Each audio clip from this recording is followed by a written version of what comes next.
cage.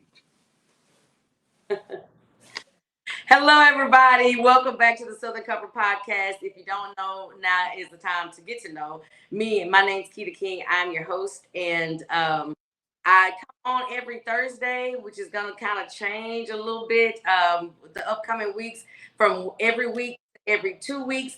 Nonetheless, before I go any further, because I feel like he needs to be a part of this introduction, I have my big brother, the one, the only, the big homie, Big Rob, in the building. What's happening, KK? Okay, so he asked me a question off like, have you ever been to a tattoo parlor? Or say tattoo what? Tattoo spot. Yeah, you ever been to a tattoo shop? Hold your arm out. Hold your arm out. That's why I asked that question. Well, yeah. Light work. Just a little work. Oh my goodness. You sure you didn't go to sleep? And you know what I used to do to my wife? What? I'm mischievous as hell. She went to sleep one time, and I'd made love to her real good. Don't see. She can hear me though. Don't tell nobody. Real good. I got a new song on this album called "Let Me Put This Belly on You." I put that belly on her real good. Oh, not the belly. I put that belly on her, right?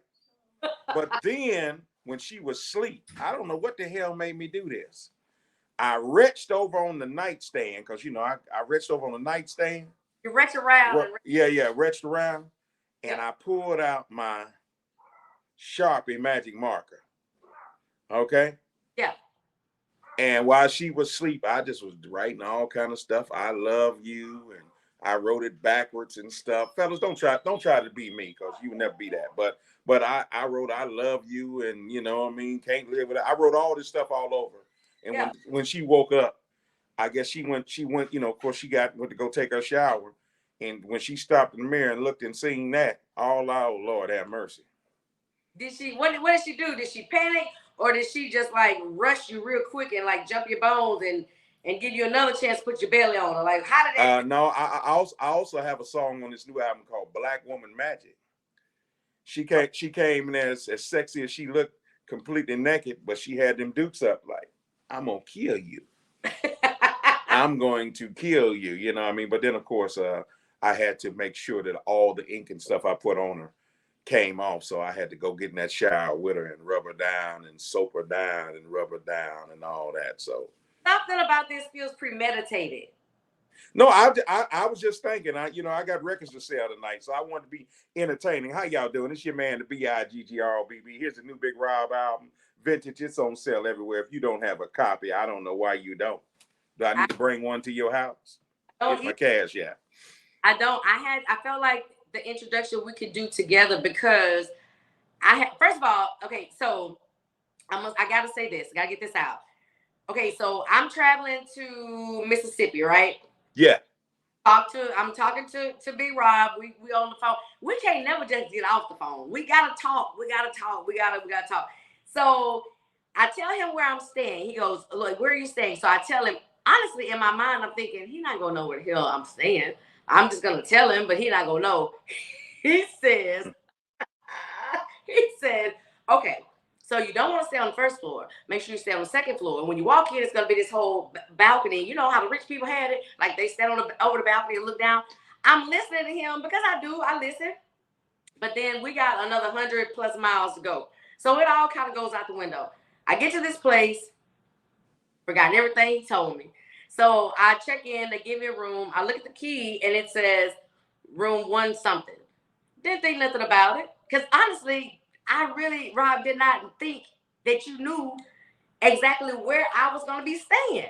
So I go out to get in the car, we drive around, and I look and I'm like, oh no. Oh, no, I can't stay down here. Hold on.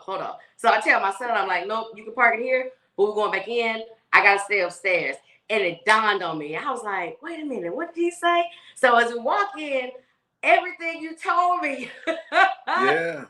Well, let me say this, all the glory goes to God. Even when I was a little bitty boy, my mom and them said as always like I had been here before, right?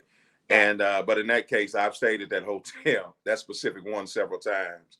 And I stay in that city a lot. So, it's I've been doing this for quite a while now. And that's the biggest thing. It's frustrating for me. I talk and I tell a lot of people a lot of true stuff, but in this day and age, you know, it's easier to sell a lie than it is to give away the truth. So people be like, "Oh, he just talking," and then 2 or 3 years later, they come back like, "Man, you know, you told me that, man. You told me if I wash my car in the rain, man, that I should do this, and that." Right? Because I'm just everybody's favorite uncle, just trying to, you know, just trying to spread some love. So did they get you right over there at the Best Western? And I was like, I should have came in with the information, but like I was, you know, it was hindsight, but I was like, okay, no, this don't work for me. This not gonna work for him. And they were like, oh, no. Because at this point now I'm tapping into what Big Rob said. So I was like, he said stay on the second floor, and that's what I should do when I came in here. Nonetheless, they did get us taken care of. My son enjoyed eavesdropping on our conversation. Any or said anything like he loved it. Like he was eating it up. He was over there. He was so tickled because he doesn't get an opportunity to really eavesdrop on Mama's conversations with her people. And so he did, and he thought it was the best thing ever. He did not commit to Mississippi. My baby is going to West. He's going. He's going to go to where? He's going to West Texas. Okay. All right. Yeah, I mean, but at the end of the day, a very good decision, very very much so. And then you helped me burn up some of the highway. I don't know. We probably talked. Who knows? Hour because we don't know how to talk less than that. So I want to get to. Well, before I go forward, let me say this again. The podcast will go from weekly to bi-weekly, and next week I actually have Cold Drink coming up with a lot of. He's very different gentleman than I even knew. So I think you guys will find him interesting as well. But yeah, that let me say this. That's my nephew, and I have nothing but the utmost love and respect for him. Okay. He's a very very talented man, on and off the stage, and you know, and he does a lot to help a lot of people. And you know, when I first met him, he was working with Pokey, and he was managing Pokey. And he was trying, you know, get his music and stuff out at the same time. But he hired me and put me on shows, and he would just you know, just looking out for folks, man. Yeah. Matter of fact, there's a very nice lady in Los Angeles who loves him. She loves Cold Drink and Tyrese. It might be because they both got the same hairstyle. I can't get that same kind of love because mine's is still, you know what I mean? I'm you know what I mean? I still got afro on there, but no, but you'll enjoy it. He's a very, very talented man. Tell him we send our love, and we're very, very proud of it. Very proud of it. Definitely will do. He'll be happy to hear about that and to know that. I want to welcome you back to the show because it only seemed right, especially when you had new music coming out, to bring you out. And you know, you don't just drop music. You drop music. You drop the video. Like it's the whole shebang. And let me tell you, brother, you was looking pretty debonair in that video. Okay. Oh well, you know, I was getting ready to put all that on now, but you said, you know, I was okay. It's a little late, and before I lay down tonight, you know, we having a big record release party later on this week, and we got to get ready to strike the band up. I've been in rehearsals. It's a never-ending thing, but thank you for your compliments. And the first thing is I would just say is all the glory goes to God. That's first and foremost. Amen. And I think my fans deserve the best. So my fans buy the tickets to the shows. They buy the records. They have supported us from my very, very first CD. When I told you I had that magic marker, that's because we hadn't sold enough records, didn't have enough fans. You know how the CD we would get them on the spindle, blank from Best Buy. And I would just, you know, write God bless and sign my name on it. Wasn't no song titles or nothing. Put them in a little cellophane wrapper. And we would stand out in the parking lot at Waffle House and at Walmart and wherever we could get. Okay. Wherever we could get and find us some black folks that loved the kind of music that we was making. And there it was at. If we could come to a town, Alexandria, Louisiana, and go to the beauty shop and catch the ladies while they getting their hair done and hit the power button and stop them hair dryers for 30 seconds and stand there and sing a song and try to sell a CD. And so that's how it started. So now, you know, I mean, if I can, I'm blessed to be able to make music videos and work with some of the best folks in the game. Hey, man, I'm going to let my light shine. You know what I'm saying? Because my fans deserve it. Thank y'all for being with me, and thank y'all for supporting me, because this is how I feed my family. You have a very large fan base, and it scales. Praise God. It's not bound by any age limits or city demographics or anything like that. Very large fan base. And actually, one of lady who works with my mom, I know she's on right now. She is gonna be so just elated that you're back on the show because she is one of your biggest fans as well. So that just goes to show like the type of music that you put out, have been faithful to put out for years. So let's talk about vintage. And am I shiny? Do I look like I'm shiny? For whatever reason. You know, I got a song on the album Vintage called "Keep Shining." It's called Shiny? No, the song is called "You Look Wonderful, Baby," and the song is called "Keep Shining." I am so sorry. My co-host wanted to say hi. What's your puppy's name? Her name is Yeti, like the cooler, like the cup. Yeah. Yeah. Hey, don't be throwing nothing at Yeti. What's up, Yeti? Oh no, it's food. It's just to get her to calm down. Oh, well, that's what it was. She wanted a midnight snack. Yeah. She actually, it's the trash concierge that comes along throughout the night, like the trash genie comes along. I put it outside, they come get it, and so when she hears that, she's protecting her mom while her mom does the show. So she's a shooter. I'm just a talker. So. Okay, all right. Well, I got a couple of them too around here, and they are. Man, I mean, dog is man's best friend or woman's best friend, and the companionship that the animals give. If you're not an animal lover, you wouldn't understand it. And animal love comes in different stages. For me, when I was a younger guy, it was, just dogs outside and bark and go play with them or whatever. And then when I gotten older, hey man, I sit down and write songs with the dog sometimes. Like, hey man, I got this album called Vintage. What do you think? He said, or he don't say nothing. So you know what I mean. So yeah. At the end of the day, I walk through that door. I come home to Yeti. I do. Amen. Come home to Yeti. So, and she's always happy to see me, even on days when I don't want to be bothered with her. So shout out to Yeti. She's standing here right beside me now. I'll probably bring it on the in just a minute. But nonetheless, so okay. I want to talk to you. There you go. I want to talk to you initially in the beginning about vintage, and I have a few questions. Mm-hmm. Because no one's ever, I hadn't heard anyway. I won't say they've never, but I've never heard anyone describe the season they're in life as vintage. And when I listened, I went and looked up the word. I'm just like, okay, so vintage. And when I think of vintage, I think about wine. I think about albums, vinyl. I think about clothing or something. You know what I mean? And so when you described when you were saying, oh, I'm vintage. And so my thing for you to answer for the people, what is the difference between vintage and blatant old school? What's the difference? Well, let me say this. God gave me that word about 2 years ago. For when I go to what's up, Yeti? Yeti got that 1979 Michael Jackson Jerry curl going too, don't she? And do. Yeah, she got that off the wall that don't stop till you get enough. Look, but anyway, and I'm not saying that my hero Michael Jackson looked like a puppy. I'm just saying that her hair is curly and it's black. So with that, God gives me the titles for these albums, and you go through my discography. There's one. The first one was called Cheddar Cheddar. That's when I was rapping, and after that was grown folks music.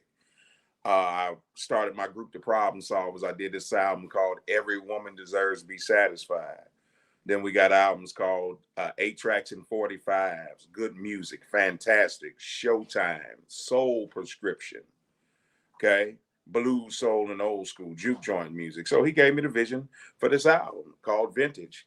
And one thing that I see happening when we're younger, when we're in our 18, 20, 25 years, we look at somebody that's 40 or 50, we think like, oh man, that's a lifetime. As you little kids, you thought people was old. Now when you find out, Miss Betty and them was just like, they might have been 28 or 30, but to a 6-year-old, you seem like, oh man, they old. They about to die tomorrow. They Santa Claus old, right? Right. Okay?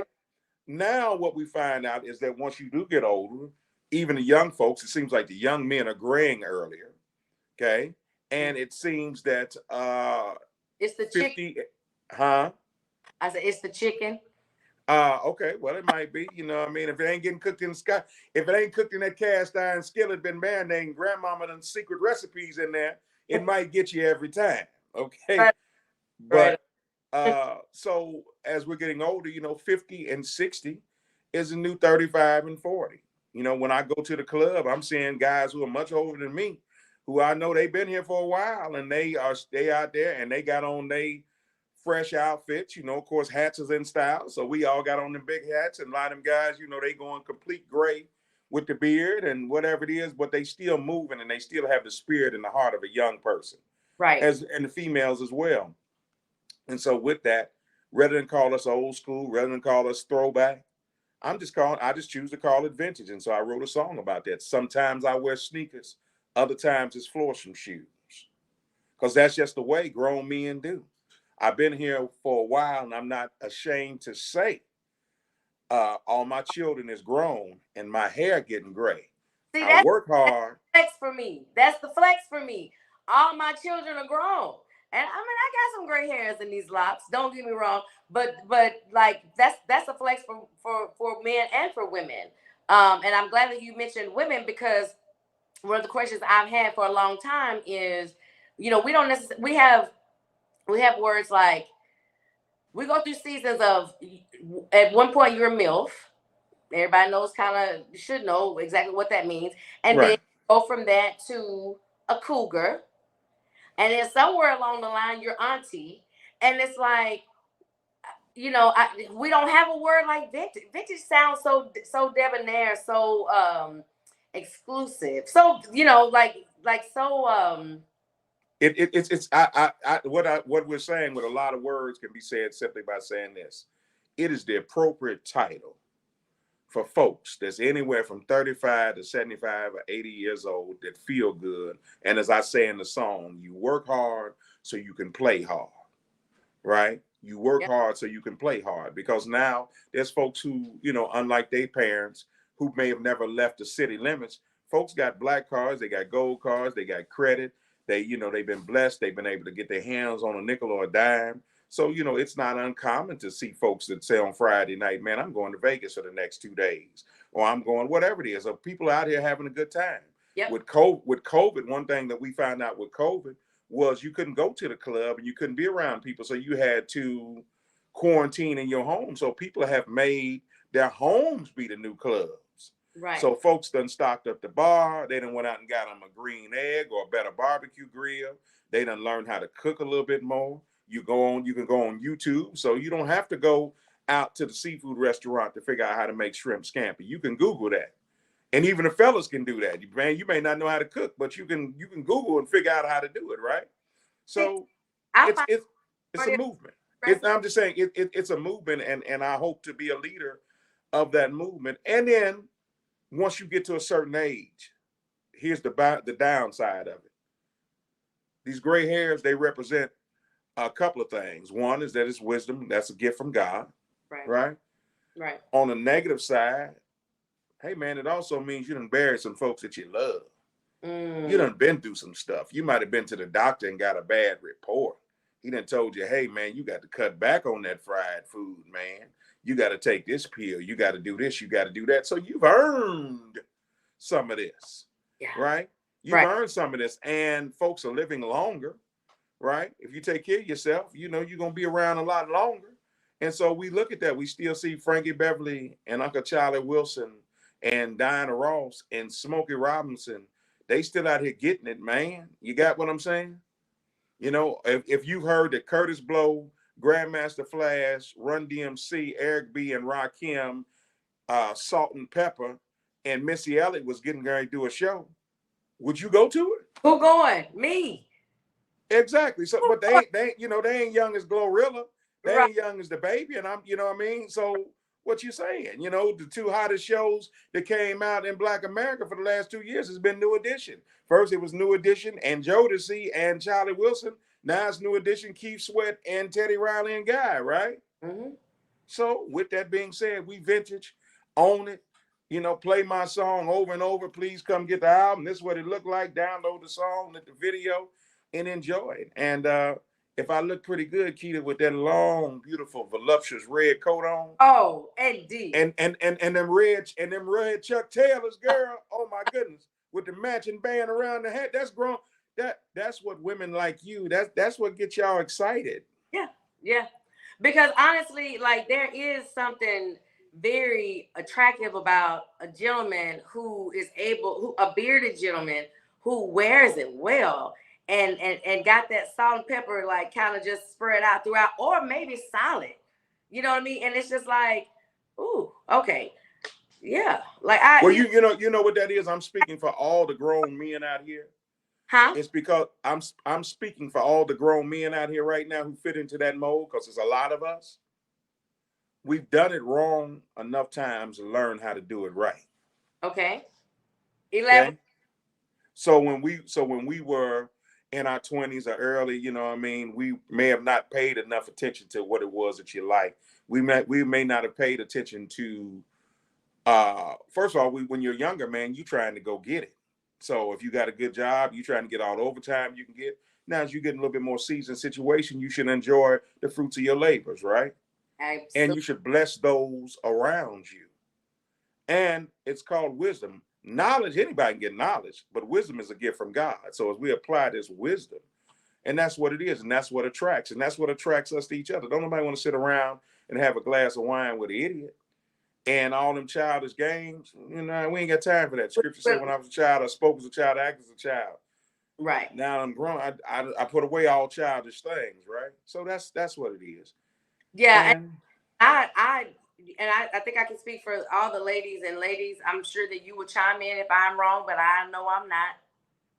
We appreciate that. It's almost honestly at this point for a lot of my friends and those that are around my age, acquaintances, need not apply. Need not apply if you don't have some of that. Like you said, you can get knowledge anywhere. A lot of people don't know the difference between knowledge and wisdom, but you said it very well when you were like, that is literally downloaded. That is a gift from God. yeah, Knowledge you can read about, whatever, and you're knowledgeable about that, that topic or whatever the case may be. But wisdom, far, far, far transcends beyond knowledge. And sometimes that wisdom is something that you don't even necessarily, it may not even quite register here, but yes, but yes, so it's not something that came from anything of the cosmos or the earthly.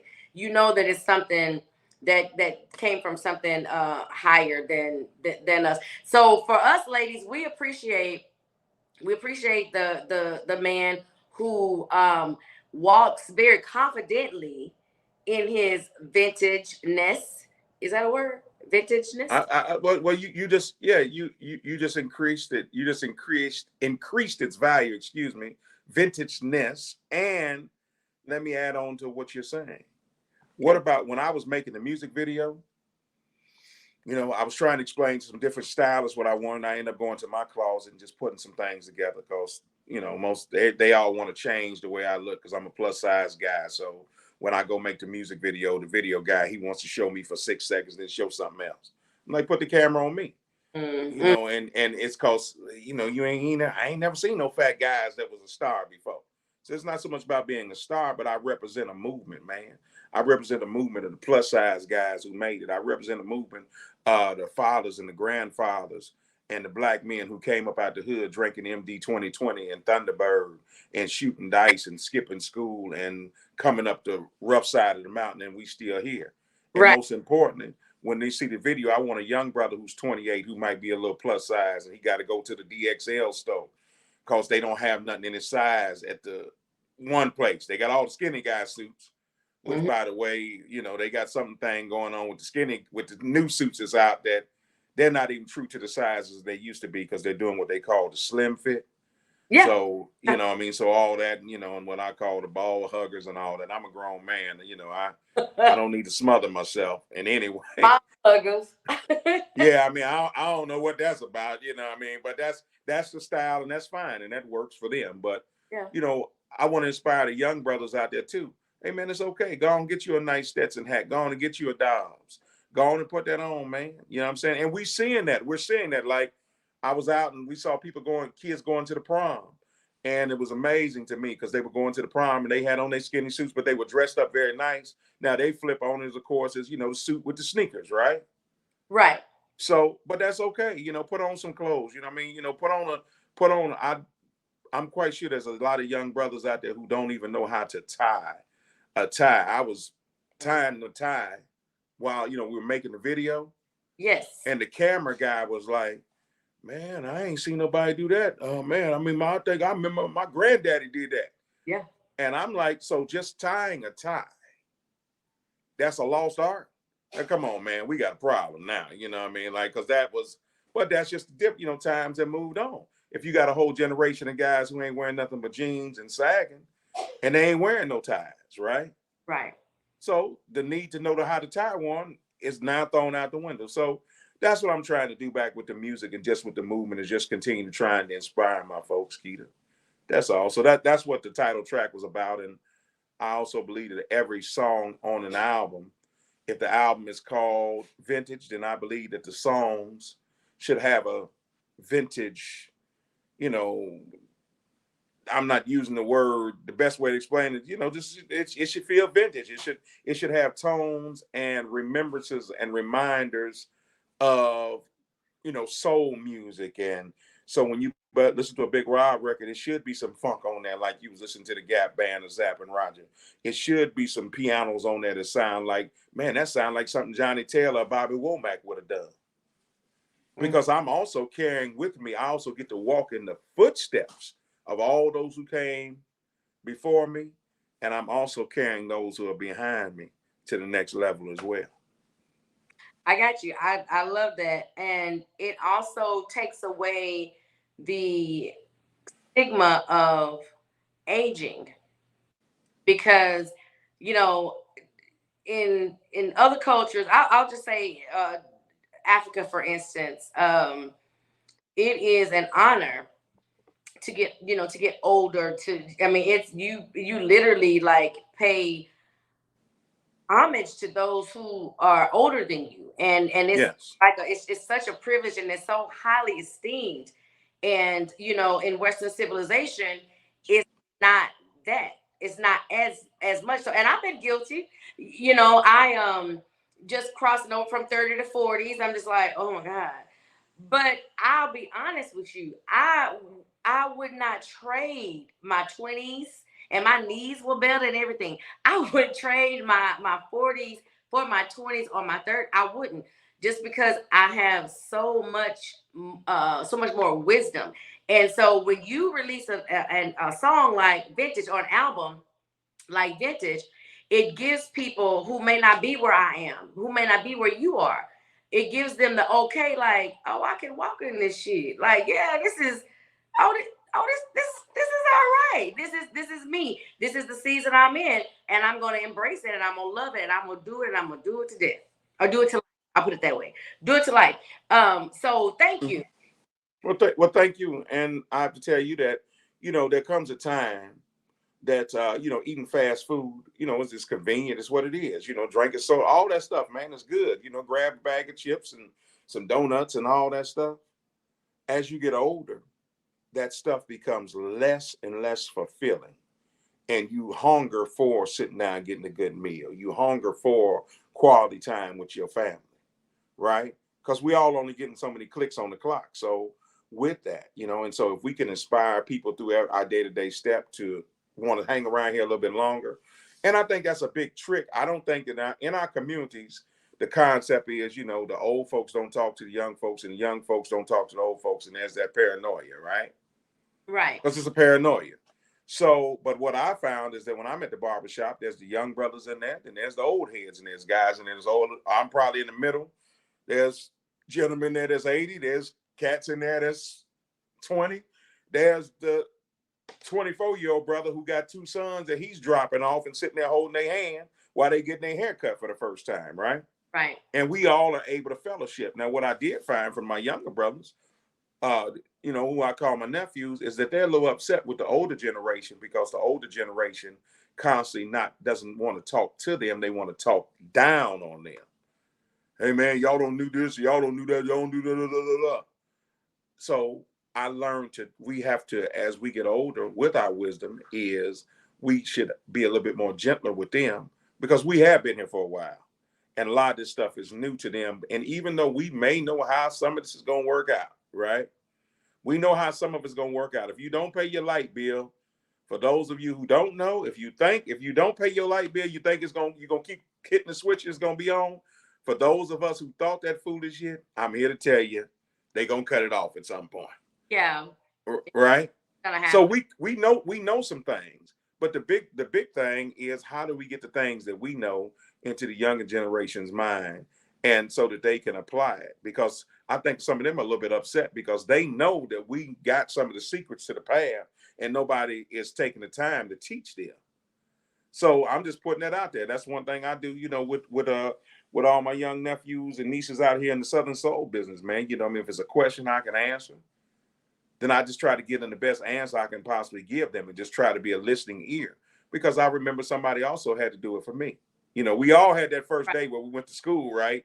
And we didn't know how to read. We didn't know how to write. No matter how smart you may have thought you was, you got in there and you didn't know how to flush the toilet, to cut the sink on, or you didn't know which line to stand in to get your free lunch at.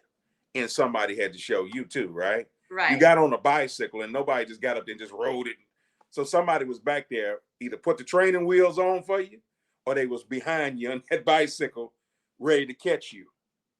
Right. So I think this is a good opportunity to segue into something that I wanted to talk to you about a little, because, our people perish for lack of knowledge. Amen. I didn't make it up. That's word. It's written. And sometimes when we have knowledge, that light that we think is light is very, very, very dim. So, I'm just gonna go straight into what I want to ask you, because we shoot straight with each other. That's just how we do. You and I have talked on several occasions, and we've talked very, very little about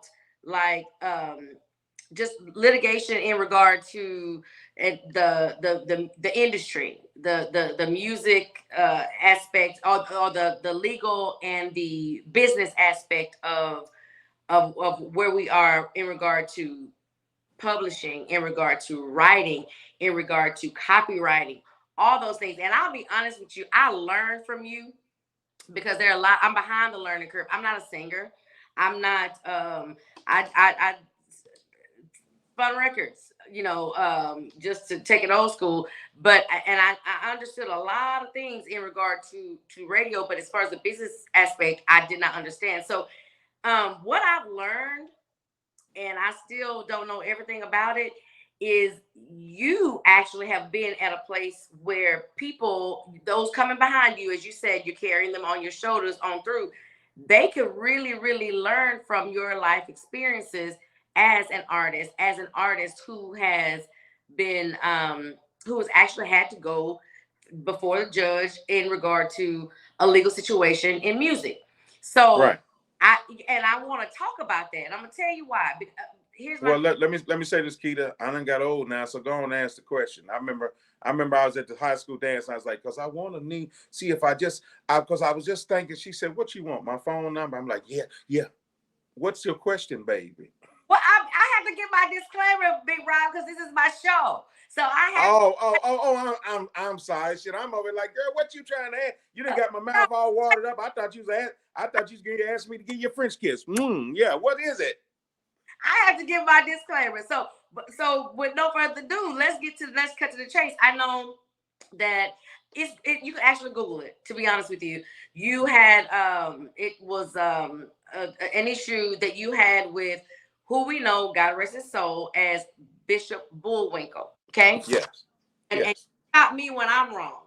But my information is very surface, so you can fill in wherever you get ready to, and it ain't gonna bother me. But nonetheless, there was a legal issue that went on with Bishop Bullwinkle, and I won't even give his full government because it's not even necessary.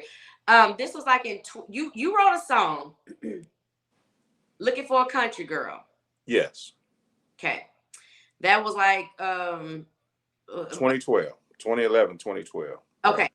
All right. And a few years after that, maybe a couple, you can correct me, we hear everybody hears hell no to the no, no, no. Everybody listening to this right now, I guarantee you they know that song. But what they did not know is that some parts, pieces of that, intricate pieces of that stem from I'm Looking for a Country Girl. And I can actually play it if you want me to. You want me to play a little bit of it?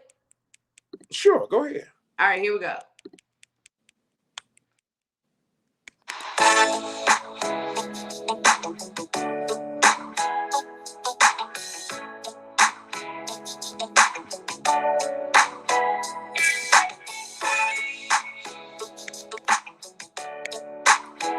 I'm already singing it in my head.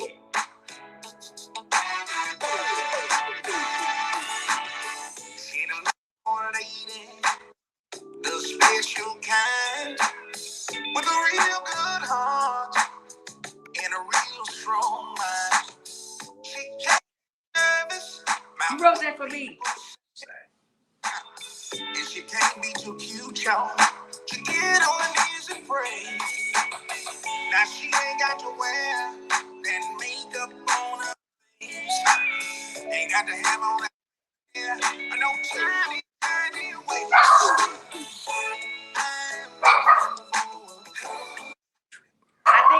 Thank you, Yeti. I appreciate, Come here. I think we all get the point.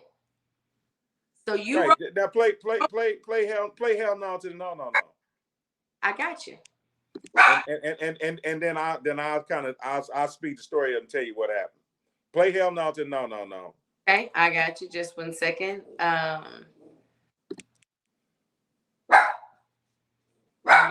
Yeti, please don't. She like, why you cut my song off? Shit, I'm looking for a lady, the special kind, with a real good heart and a real strong mind. Listen, let it go. My name Bishop Bowen. I got the first church, nothing but the truth. What you say? Deacon Kyle, Deacon George, Deacon Clay. Open and trying to lose. Come on. First, I want to thank God for the blood running warm in my veins. Yeah, I thank God for my life, health, and strength. I got a sound mind, a lot insane. Come on. I ain't gonna preach too long. I ain't gonna take the service too far. My sermon this morning. Hell to the no. Come on. Hell no. To the no. Yeah. So what happens? Very candidly, please and thank you. Yes, ma'am. So what happens is Bishop Bowen, I was in Tampa, Florida, about to do a show in Daytona Beach. I'm sorry, about to do a show, and heard hell no to the no. I heard my music, Looking for a Country Girl, but then I heard some other words other than Looking for a Country Girl words. And I was in the dressing room getting dressed, and I was like, man, first of all, why is DJ playing my song and I'm getting ready to come on stage? And number two, what is that with my song? And next thing I know, because I'm a songwriter to heart, and I've been writing songs all my life, and my songs are my babies. I'm on the side of the stage half dressed because my body is being led towards the music. When I get to the music, I see Bullwinkle on stage performing hell no to the no. So when he comes, so I'm standing there watching this, like, what is it? And I'm just kind of looking like, man, what is this I'm looking at, right? There's just a mix that somebody came, what is this? And then when he gets done, I say, hey man, who are you and why are you messing with my music? And then, we had various parts of conversation. And what you just played was called Hell No with the bicycle. So what happens is that gets a little weirder because hell to the no with the bicycle. There's the actual hell no to the no. And the record company I'm with, General Music Group, they did everything they could to go on as the record started becoming popular. They would go to YouTube and make them file what's called copyright infringement, because there was no plan in place of how the record company I was signed to would get paid, because they own the record, my record. They own my record, Looking for a Country Girl, and how I would get paid as a songwriter. And so we sit down and we try to have a couple of meetings in the mind with him, and he would agree to do one thing, and then pretty much renege out on that. And let me say this first and foremost. I love, his real name is Bernard Thomas, may he rest in peace. I love Bernard Thomas, and there was a lot that me and him should have been able to do, and I believe was meant to do, but unfortunately he's no longer here. Okay, because the story gets, I'm not going to give all the intimacies of the story, but when I first met him, we talked, and what made me just back up and say, hey man, what's going on here is bigger than us, was because we started calling names from my childhood. We had mutual friends. Now, he was a man who's much older than me, but we had mutual friends that I knew when I first started in the music business as a kid, right? And so we became friends and all that. But through the process of it, when it came time to sign on the dotted line, we could never get him to do that. And so the record company got discouraged with that, and they decided that the only thing it was going to have to do to protect the interest and my interest and their interest was to sue him. Okay, and so then, like I said, there's the original version of Hell to the No No, which he told me out of his own mouth that he went to the studio and he paid somebody. He said when he met me, he said, "Man, I don't know whose music it is." He said, "I was at the studio a couple weeks ago over in the hood, and dude was playing some blues songs for me, and that one came on. I was like, yeah, I like that music right there." And I gave him some money, and he looped up that music. I don't know if you the guy. I don't know if that's your record or not. That was his first response. So I had to prove to him that it was my record. Once he found out that it was my record, everybody, it was all good. And it was all good. It was just that, the legalities of it. When you take somebody's music, you got to have a plan in place for how you're going to compensate those people. And it really didn't matter for a while because the record was literally not doing anything. Then we looked up and he made a little video in his backyard with him standing behind the pulpit with a monkey and a fire extinguisher. Yeah. And man, I miss that guy, because that guy was, I can't tell this story the way he could tell it, because he would have us all on the floor. There was he also, let me say this about the bishop, was he was a comedian. He had done lots of fantastic things in the music business. Okay.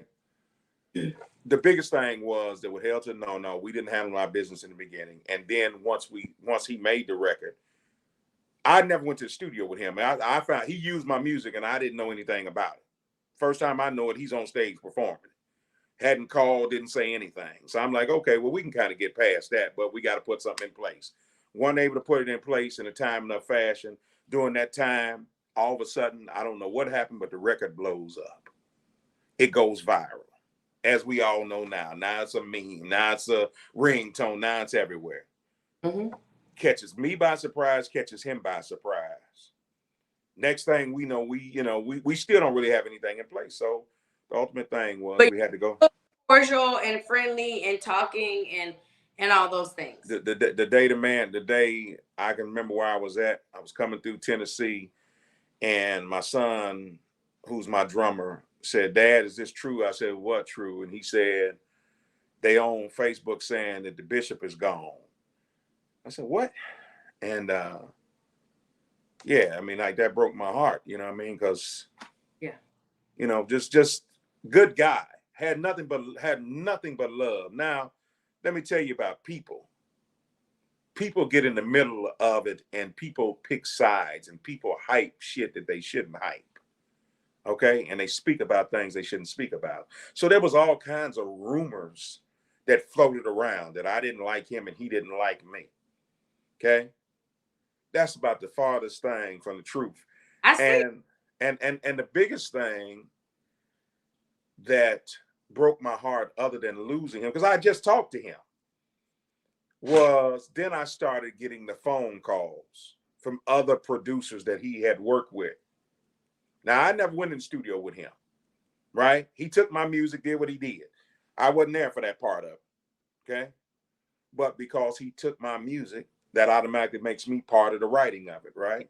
Now, I did help him get some shows. And like I said, we was friends, and we was going back and forth and trying to sort this thing out. Mhm. And but the thing that broke me all the way down is when I heard that he was gone. And then after I heard he was gone, of course, people started calling asking me. And then you get some people who would say, like, hey, I bet you happy, ain't you? It's like, no, man, that man was my friend. Like, oh, da da. But then a couple of his producers called me and they told me this, and this completely humbled me. And this is after the lawsuit, everything, because the business got settled eventually. Mhm. Right. And me and him talked, and it was good. All that part of it was cool. This is what touched me the most Okay. was two things. He would always say to my son, who's my drummer, he would say, man, your daddy is a genius. And he doesn't know how good the music that he makes is. And it just, like to have somebody say that to your child, you know, is amazing. That's one. Number two, he would always tell me that, man, you just don't know, you just don't know. But then the producers that he started working with, they came to me and they said, man, I was sitting in the studio with him and I did this track. And Bullwinkle was a character. Like he was a character. Anybody that met him knows that he was a character, right? Mhm. You can listen to the record. See, he's a character. Stuff he's saying, that's him. He's a character.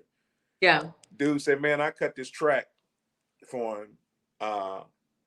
I tell you who it was. It was Beat Flipper, who's Mhm. a very, popular, he did Side Piece and all that. He did a couple of records with Bullwinkle. Beat Flipper called me because we was just messed up. The Bullwinkle was gone, right? He said, man, I was sitting in the studio, He said, man, I did this track for him. He said, and after I got done with the track, he's like, I know the track was hot. He said, he looked at me and said, man, that's pretty good. But you ain't no damn Big Rob. Now, see, Big Rob would really know what to do with this music. So, with that in his own way, I took that as one of the greatest compliments, and I'm sorry he's gone because he came up with something with Yeah. marrying his music, meaning, I'm sorry, marrying my music and his words. Hey, man, we got 125 million views on YouTube. Okay. Mhm. That's a whole lot of views for somebody in the genre. And that's a whole lot of views for anybody. Right? Unless your name is Michael Jackson or Beyonce or somebody, right? Real. Like seriously, That that's a lot. What I mean, that's a lot. And so with that being said, the song is viral. It's a part of our culture. It ain't going nowhere. Now did I get the money? Did he get the money? No, we still trying to figure out what the hell happened to the money. You know what I'm saying? We don't, but it's as an artist and as a songwriter, I appreciate it. So what I did learn, you were asking me about the business. So I'm just telling y'all that to say that, nothing but love is nothing but love for Bullwinkle. right. And what he wanted to do, he did, and that was make some people feel good. You know what I'm saying? Right. What me and him was advised by the lawyers, by the judges, was get your business in order early, so that when you do have a hit record, you don't have to play catch up and try to figure out if y'all do get a dollar, who gets how much out the dollar. Mhm. Me Mhm. and Bullwinkle somewhere arguing, trying to figure out, not arguing like that, but I'm saying we didn't get our business together. So we trying to figure out where the 50 cents supposed to go. Do you get it? I get it. Do you get it? You get it. Why people collecting the 50 cent and we ain't getting what it is? We too busy talking to each other than watching everybody else. Okay, so you said something very key. You said, you said your music married to his lyrics. And Yes. like I said, I'm a person who's never really had to deal with any of this on any side as Uh-huh. other. But I'm curious to know, okay, so you didn't write the song, but he used your music. And so for somebody like me who may even be tuned in, like, so how does that work? Like, So what happens is, no, me and Bullwinkle did not get together on a Tuesday afternoon at 5 o'clock, meet up at the studio, and I sit at the piano and he sit down and he start writing his lyrics. okay. That did not happen. Okay. I've been on stages with Bullwinkle. I've been, been around. We did but we never went to the studio together. Gotcha. But because of modern technology, how that happens is the same way when you cut on a record and you hear, man, what's a good example? You Got to Chill by EPMD. Relax your mind, let your conscience be free and get down to the sounds of EPMD. Or you could keep quiet while the MC tired, and if you're tired, then go take a nap. Well, that music that's up under there is my friend's music, Roger Troutman.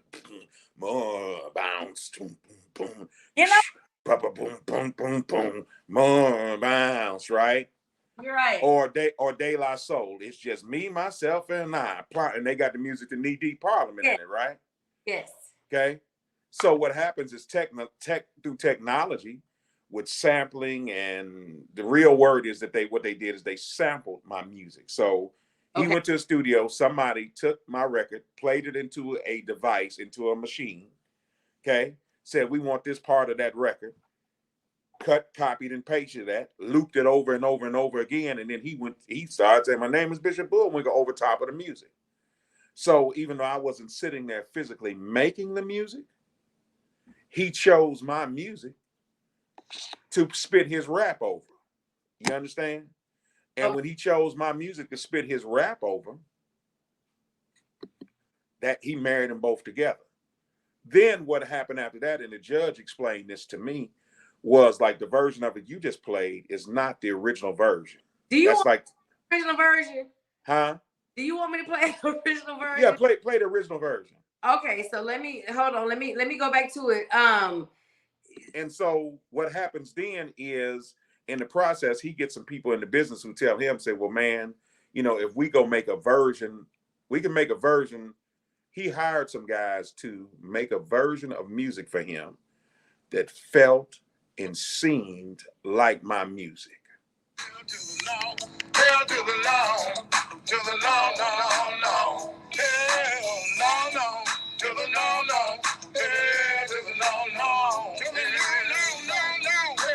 Right, that's the original version of it, right? So that's the version that was being performed when I first met him. Gotcha. Okay. So then he went to the studio, hired some musicians, some very talented guys they listened to that music. They said, okay, we can fix this problem for you. We'll make some music that kind of feel like Big ROBB music, but it won't be his. You can just pay us and then you'll own all of it, right? So they took that approach. Okay.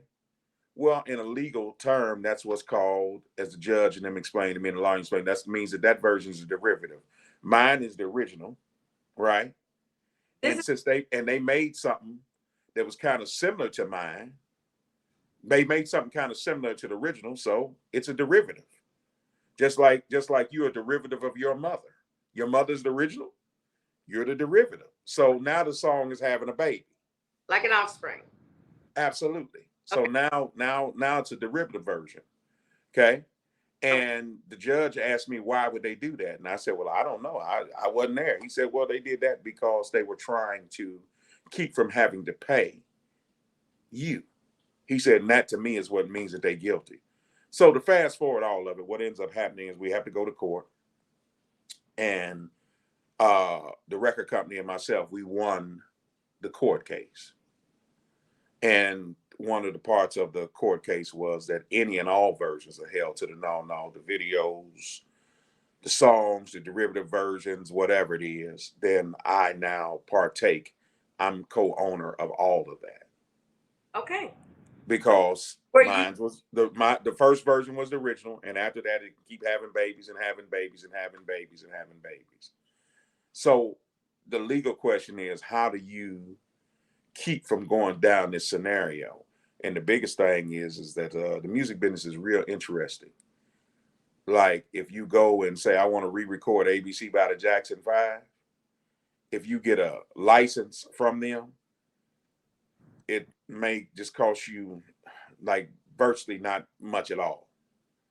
But if you go out and just do it and don't reach out to them and talk to them and get their permission and acknowledge them, that's what's called copyright infringement. Gotcha. Kind of like you're drinking that wine right there. If I come in and just say, hey, can I have a glass of wine? You'd be like, oh, sure, Rob, get some. But if I just come in and just grab a bottle like, yeah, I got it, it's mine. Now what you gonna say? Now you pissed off because you feel disrespected. Yeah. And by yeah. So that's what happened in a nutshell in that. So what I learned is just because I use people's music, you know what I mean? I've remade Let's Straighten It Out by Mr. Benny Lattimore. I remade If Loving You Is Wrong, which was originally recorded by Mr. Luther Ingram. Mm-hmm. I've used the music off of what people call My Mind's Playing Tricks on Me, dun, dun, dun, dun, dun, dun, dun, dun, dun, dun, dun, dun, dun, which is really not the Ghetto Boys music. It's really Isaac Hayes' music. Comes from a song that Isaac Hayes made called Hung Up on My Baby. So when you do that, you just reach out to those people and get their permission. Do everything you can to get their permission, at least, so that if you have a problem in the future, you can at least show that you did the respectful, honorable thing. That seems so simple to me. That seems simple to me, just to your due diligence and pay your homage and respect and just say, hey, this is what's going on. It seems so simple to me. One thing a friend of mine helped me really understand is there are very few original things music wise. If we choose to, I guarantee you we can find.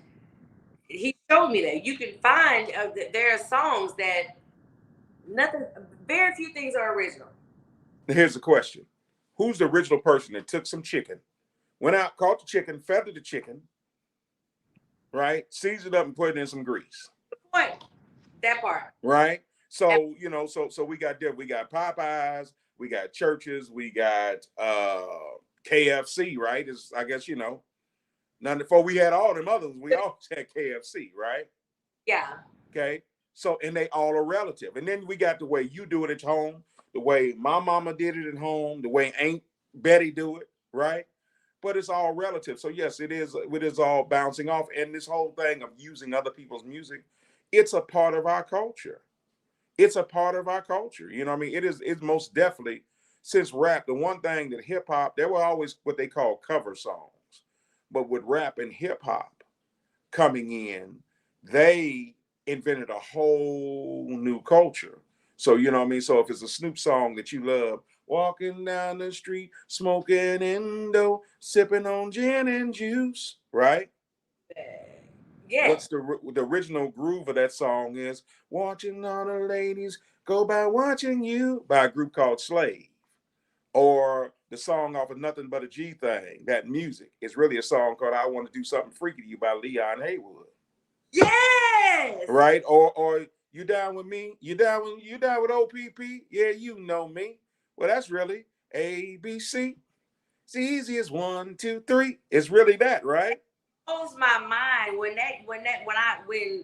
we were talking and he was showing me like different songs and I'm just like, oh my God, like it's crazy. It's crazy. But you're right. And that, I mean, good Lord, that's heavy because who can say, like you said, the originally, regardless of however you decide to fry the chicken, you had to cut it, kill it, you had to clean it, pluck it, you had to, you had to season it, you had to do whatever. That's very crazy. So let me ask you this before we get out of here. This is what I really want a clear understanding about. Let's just say your song Vintage. I like it. And I'm just like, hey, I want to do a response to that song. I get someone to write a response to the song or whatever.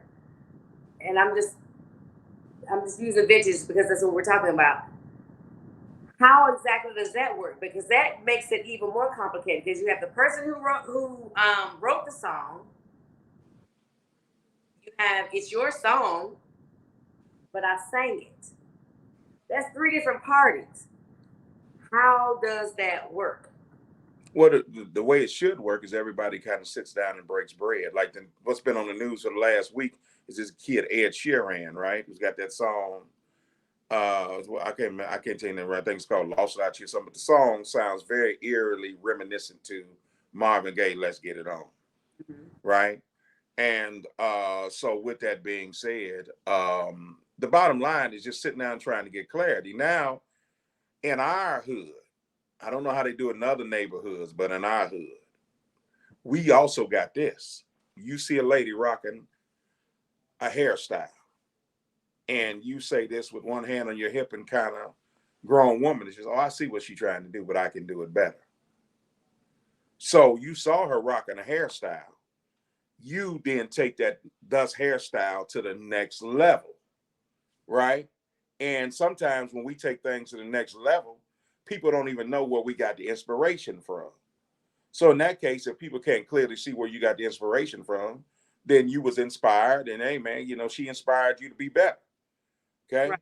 At the same time, my song finished, a lady decides she gonna go re-record the song. Say, whoever the Stephanie Mills decides she's gonna do a version of it. If she uses the same melody and the same chords, then she's doing what's called interpolating my song. At the same time, if she just listens to my song and says, I'm gonna call myself Vintage Ness, but she ain't singing the same melody and they not using the same chords and they come up with their own music and their own words, then my song was the inspiration. But she's created a whole new work, has nothing to do with me at the same time. That part, I get it. I get Right. that. And the best way to kind of modern day to make you understand exactly what I'm saying with that musically is R. Kelly has Okay. made some great slow songs. A lot of those slow songs, I would say, have the feel and they remind me of classic Isley Brothers songs. Mm. Yeah. Right? Okay. But Yeah. they not necessarily the same chords as Isley Brothers songs. It's just the feel of it. Those guys on the West Coast, Dr. Dre and Battle Cat and Warren G and DJ Quick, they invented something called G-Funk. Yes. Gangster funk. And the records was funky like old Parliament and Zap and Gap Band records, right? And Boosie records. And sometimes they did use some of their stuff, but sometimes they just used the techniques that those guys use. There's hip hop is based upon James Brown. So the whole James Brown beat, all those beats that he came up with, he was the originator, right? Under most of that stuff. But then hip hop came along and took it somewhere else. And so now we, like I said, we see it. So we all are living and breathing, but the business part of it, what you should do is if you're using somebody's stuff, then be respectful enough to give them their credit and try to reach out to them or leave it alone. Like I had some guy wanted to use one of my songs. Just a fast, he tell you this. And he didn't want to give me the credit. I was like, well, man, you do have a choice. He said, what choice? I said, well, they still make pencils and pieces of paper. And me and my good friend Omar Cunningham, we talk about this all the time, right? Like, go write your own song then. But if you use mine, then, compensate me, let me get the blessing out of it. And if I can't at least get none of the proceeds of it, the only thing that I find ultimately disrespectful is when I hear somebody using somebody's music and then they try to act like they don't know that person existed or that didn't have nothing to do with it. Like, dude, we all rocking in, we all rocking in the club. We all know that, we know that where you got this from, right? Right. So why not just give the props to the people? I just don't get that. I don't, and I never will, and I ain't gonna try to tonight. But because that's just a different caliber of person. That's some internal stuff. Because when if I know that I've grabbed something that don't necessarily belong to me, yeah, I'm not going to. Even with my friends, if I borrowed a mascara, the common courtesy is just to say, "Girl, if you missing it, I got it. I'm sorry, my bad." Type thing, and that's putting it mildly, but it's actually the root is the same. Like common courtesy, it's not yours, and it's not. So it's simple to me to just say, I borrowed it. Do you mind what I need to do to make it right? Can I have it? Or let me say this, or do something that I learned from one of my heroes and my old boss man. His name was Roger Troutman. Mm-hmm. And once he saw that the rappers were sampling him and they were sampling his music, he tried to make it as easy for them to use his music as possible. So that's the same thing. Like, you know, I mean, I've been in a record deal for a long time, and now me and the lawyers been working to change a couple of things as we go in the future. Because I noticed, like in Southern Soul, there's going to be guys that come along. There's going to be new Big Robs, new TK Souls. There's going to be new folks, and they're going to want to use some of this body of work that we've already created. So come on, call Lunk up. Hey man, cut a deal, fly me in. Let's break bread. Let's do this together. And then because because that's how that's how you end up with a California love. It's because Roger's music is being sampled so much on the West Coast that but when Dr. Dre reaches out to him, it's like, hey man, yeah, I'll come over there and I'll bring my machines over there and plug up in your house and let's get this in. Then they come up with a masterpiece, right? And that's so perfect. And it seems so simple. Yes. Rob, I don't understand. It seems so simple. Well, one thing is because, have you ever, when you was a kid, you reached in the cookie jar and you wasn't supposed to. So your mama spanked your ass or she hit you on the back of the hand with the wooden spoon, right? So some people, rather than ask, they just trying to grab it and go. They're just trying to grab it and go. So I think it's on both sides. Make it a little bit easier for me. I'm gonna make it easier to catch you. I want to sample some Big Rob records. I'll put you on with my attorneys, and we'll get the deal done to where it kind of makes sense for everybody. Yeah. So we ain't got to go through all that, right? We ain't got to go through all that because somebody might want to come along and take my record Grown and Sexy to the next level. They may want to Keep On Swinging or Fill It Up or Vintage and take it to the next level. Somebody may say, well, man, I'm a great singer. I'm gonna want to re-record this Big Rob song. And that's what I wrote the songs for anyway, so that they would continue to have life and life and life and life. So, okay, so let me pause you right there. So when you say why you record a song so your songs can continue to have life and just continue to develop and go wherever it is that they're destined to go. All right, so if I come to you and I say, Big Rob,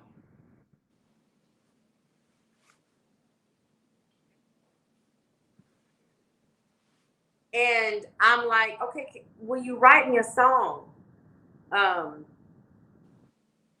How does that work exactly? So if I and you gotta understand, you're not gonna dummy it down low enough for me. So don't feel like you're patronizing me to start at the very, very bottom. I'm okay with it because I'm not a industry singer, songwriter person or whatever. But if I come to you and I'm like, okay, so listen, this is on my heart. I feel like I could sing a song. Can you write it for me?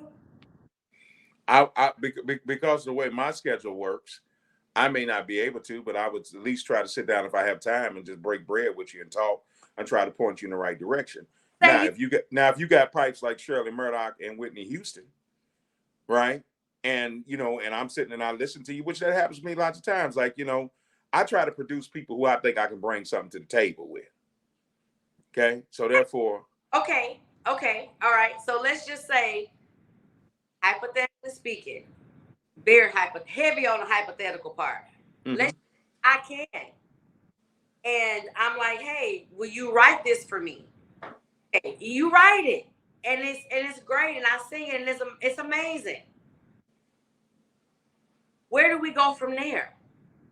Well, it depends on the biggest thing. I had a good friend of mine. She's a legendary lady. Her name was Maya Franklin. Okay. And a lot of people don't know about who she is, but she's a lady that introduced Bootsy Collins to George Clinton and, just all kinds. She just made all kinds. She's just a fun-loving person. She was a heck of a vocalist, heck of an entertainer, just a beautiful person to be around. And she had a lot of knowledge. And she gave me, when I was about 16 years old, she gave me this quote. It's very, very simple. She said, paperwork makes the paperwork. So the bottom line is when you write songs, you sit down and you get the paperwork together. That we have what they call split sheets. So say if me and you sit there and we wrote a song together, depending on what our deal was, then we would, we reduce it to paper right then and there. That way, before the record's out, for it blow up, for anything, for your cousin here, then start telling your girl you don't need him, or somebody say, man, what you working with her for when you got such and such that's waiting on you to call him back, right? So you get your paperwork together. That's the biggest thing. And I would say this. Let me tell you this one thing about the Bullwinkle thing. Like I had attorneys and It was quite costly, and we still paying the bills behind and trying to make it all make sense. I had people who was teaching me and showing me, and I also had to go and I had to study. I ain't no go on the road, make no records. I had to go and get out the law books and try to understand what it was. The biggest thing that I found, the biggest thing that spoke volumes in the courtroom when I was in the middle of that case between me and the judge was they called for a proof of ownership. What do you have to prove, Mr. Robb, that you wrote this song Looking for a Country Girl? And I had done something when I got done finishing that song. I had copywrote the song and sent that off and registered the right way with the Library of Congress. Didn't give it to my homeboy in time to put it up under the furnace. Didn't give it to my sister and say, hold on this to me and say, no, we sent the record off Looking for a Country Girl. And so therefore there was a date that came from the United States government on this specific day. We give you an acknowledgement that this song began to exist on this date. So when I walked in there with that copyright form, it was pretty much like, okay, I proved that I could prove my ownership. Just like if somebody comes to your house. Copywriting and publishing. Huh? What is the difference between copywriting your work and publishing? Like being the publisher of your work. Like what is the difference? Two totally different things. Okay. No, but they work hand in hand. So first of all, let me say this. In the United States of America, the copyright law says, the way the copyright law says that if Keeta King decides to turn around on that wall right now and write a poem, when you get done writing that poem, that poem is now has copyright protection. You ain't fill out no form, you ain't sent it to nobody, you ain't ever read it to nobody. Okay? But the purpose of the copyright is to establish ownership and to stop and to give you a recourse when people come along and take your stuff, right? Indeed. Okay. Now, publishing is a whole different entity.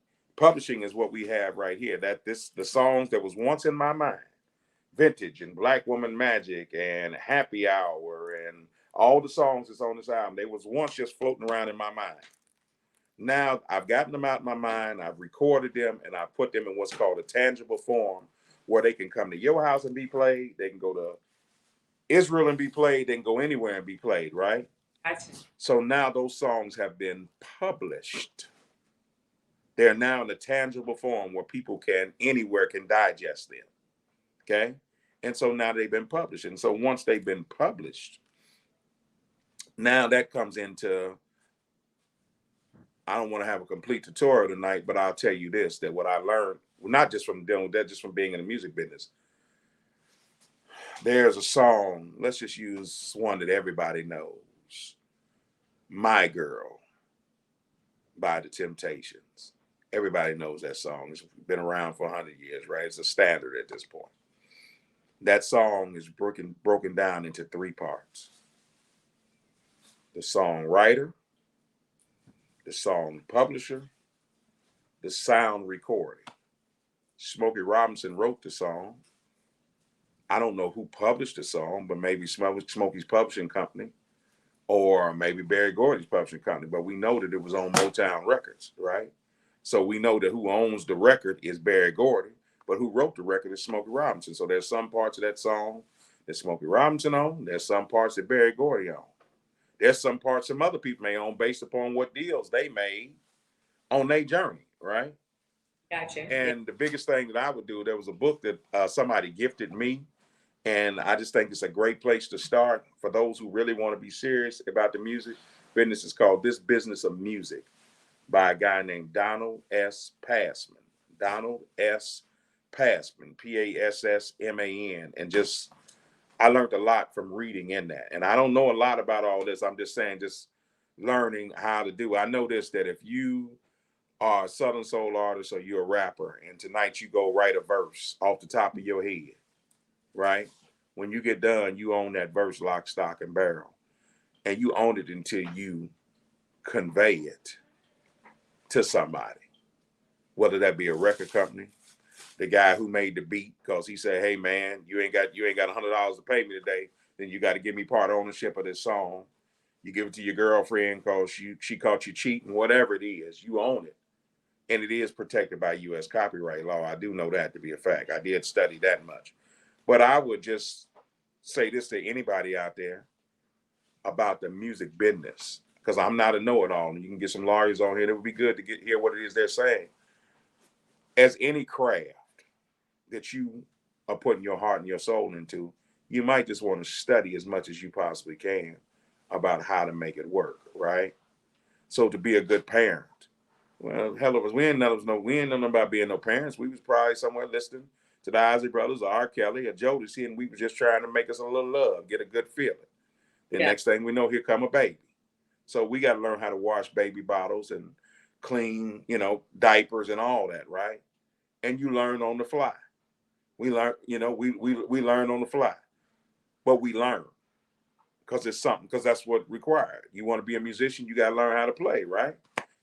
Yeah, no, You want to be a funeral director, you got to learn how to embalm bodies. agree. Don't take them down to such and such. They be looking like they green. You know what I mean? So you want to be a hairdresser.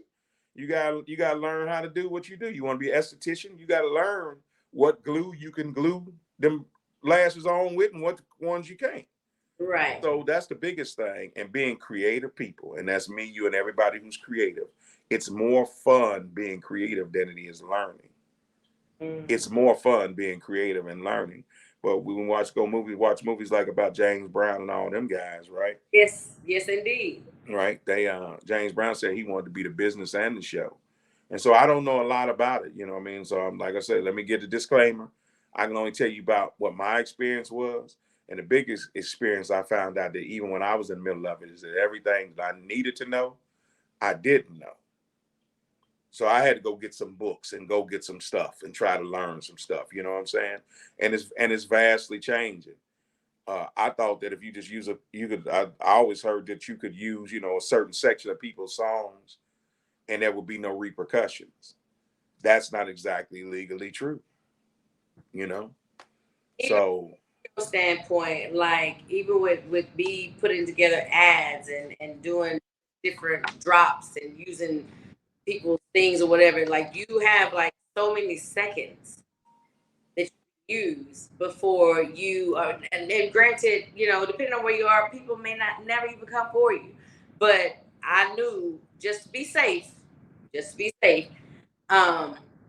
this is the protocol, this is what I'm allowed, then I'm gonna run it to 10 seconds, and then I'm gonna have to push it to something else, and run that to 10 seconds until I get what I'm looking for. You just have to be creative and figure it out. But I know that on all levels, it's just not acceptable and it's not okay to use a person's whether it's their talent or their songwriting ability that's in their head and they actually produce that for you. It's not okay to feel like you own it unless that's the conversation you guys have had. But it's also not okay to just borrow somebody's lipstick. I'm gonna put it in terms that I can relate to. Just can't borrow somebody's lipstick. yeah, you got that nice shirt on and you take it off, and you be looking for it next time you see it. I got my dancers wearing it in the video. Yeah, And especially when you could just ask. So that's what that's what I learned. But hey man, you want to do this music thing. What I see is it's easier now from when I first started doing it. It's easier now. Like, you can sit in your living room and make a record and have it hit. You know what I'm saying? Hell to no, I don't know where he recorded that, but I know he didn't record it at the biggest, baddest studio in the world. And I know they sure now didn't shoot that video that's got 120 million views. I know they didn't have but one camera, and they did whatever it was they did, right? But he had something that's catchy. You can stand in your living room and go viral on TikTok on your phone. You don't need all that fancy stuff anymore to touch people and make people feel good, right? But what we do need to do is just learn a little bit more about how to protect our interests. And like I say, I'm not a genius at it. I'm just learning about it. But as well, but that's just what I learned. And I would just advise anybody. If you want to get out here and sing and dance, I will say this, and I'm shutting up about the music business. It's the most grimiest business I've ever seen. And the old guys first told me when I first started out, it was the only business that'll take everything from you and never give you nothing back. So if you spend the same time, you spend 10 years going to law school or being a dentist or being a plumber or electrician or HVAC guy, you could probably make $1 million in that field. and with that skill. Whereas you can get up there and sing all night long, and people won't even throw shit in your tip jar, and you can be fantastic. We all know somebody that's fantastic. That's what makes me grind. I know so many fantastic people who are 10 times, a million times better than me. They sing better than me. They play better than me. They write better than me. They entertain better than me. So I'm very, very humbled by the opportunity. And on my journey, if I could just share something with somebody, that would just be one of it, man. You know, learn your craft. Learn your craft. You know what I mean? Learn your craft. What's your other question, sister? You know, you got me sitting over here sounding like Johnny Cochran Jr. or something. No, but seriously, but you're dead on. You're dead on. Learn your craft. They know what they knew, what it took for them to be the greats or whatever the case may be, and like fine tune your gifts, your talents, your abilities, or whatever the case may be, and go ahead and dot all your I's and cross your T's. And I'm not a music industry person, but that kind of runs the gamut across the board of anything that you do to love or to be passionate about or whatever. And I'm gonna let you off the witness stand. Thank you, because they sure had me down there. You should have seen me. I had my little blue suit on, and I ain't had no rhinestone glasses on, and got my little boy haircut. I look just like I was going to church to get baptized when I went in there. I had, I had to ask because I'm always an advocate for wisdom, of course, but for knowledge. And like I said, our people perish for a lack of knowledge. Some people know and don't give a damn, and that's what they do. But some don't. And so that's one of the things that I like to. The podcast is, but anytime I feel like I'm involved in a situation or I'm on a platform, it is for me to, if I'm not educating or giving experience, I'll say, for lack of a better term, then I need to have someone who is, and you are that person. And I appreciate you because not only have you educated those who have tuned in, but you've also educated me. Then the better I can go out and educate and help people. I don't know singers. Well, I know several, but I don't have any that are family, and I'm not one. But friends will be or Omar was a very good interview. I could direct that, or maybe I may, have retained enough, and I feel like I have, to be able to better educate them as well. That's important to me. I don't feel like we should just be talking to just exchange oxygen and carbon dioxide. I feel like if you're speaking and you have a captive audience, it should be something that's educational and or entertaining. Amen. Amen. Well, the new album is called Vintage. That There's a song on there that I dedicate to you and every strong Black woman. And the song is called She's Got That Black Woman Magic. I'm writing it down because listen, guys. Also, if you, we threw out some lyrics a minute ago. My apologies because I didn't even say where you can find the song, but I'm sure it's streaming on all major music platforms. But you can take the shortcut and just go to the Southern Comfort Podcast, the Facebook page, and or the Instagram page, and you can check it out there. Apple Music, Spotify, you fill in the blanks as to where they can find the music. Oh yeah, it's available where all good music is sold, and in this day and age, of course, we're trying to push everybody to still go to Apple Music and download the album for $9.99 or Amazon. And we also have a number that I'll give out that you can call and order to actually order the hard copy, what these are called, the old school CDs, the hard copies, and you can order them and they'll send these directly to your house. But yeah, it's available where all good music is sold, and of course, the bootleg man is gonna get it, and hey man, he gonna put it on mixtapes, and he gonna keep us alive. He gonna carry us, my band. And this is funny to me. It's funny to me, but I don't laugh at it. How am I trying to say what I'm trying to say? Because I'm being real with you tonight. It's not so much funny. My band will say this. Sometimes we'll be rolling and we'll be riding somewhere and we go into some little town somewhere. And then we'll get off the regular highway. Then we'll get on the back road. Then we'll get on the back road of that back road. And we'll pull up to a juke joint or a nightclub out in the middle of the woods somewhere. And my guys say, man, where are we at? How did we get here? And I say, hey, man, because the bootleg man and my fans, this is where they at. This is where they come and party at on the weekends and listen to Sugar Shack. And if I get drunk tonight. So they brought me up in here. They took the CD from all the way out there where it was and brought it up in there.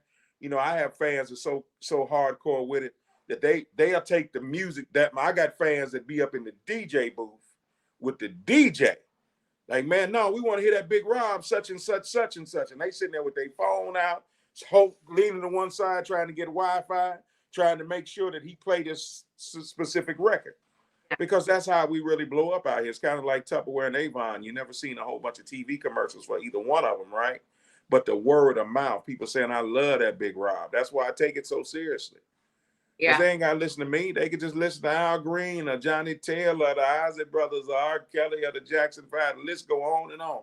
They could just listen to anybody, King George. They could listen to P2K. They could listen to Rodney the Boss. They ain't got to listen to no Big Rob. So the fact that people do, I feel like I got to give my best. So on this album, Vintage, I gave my best. I tried my best. I put 19 songs on here. And you got Southern Soul songs on here. You got old school funk songs on here.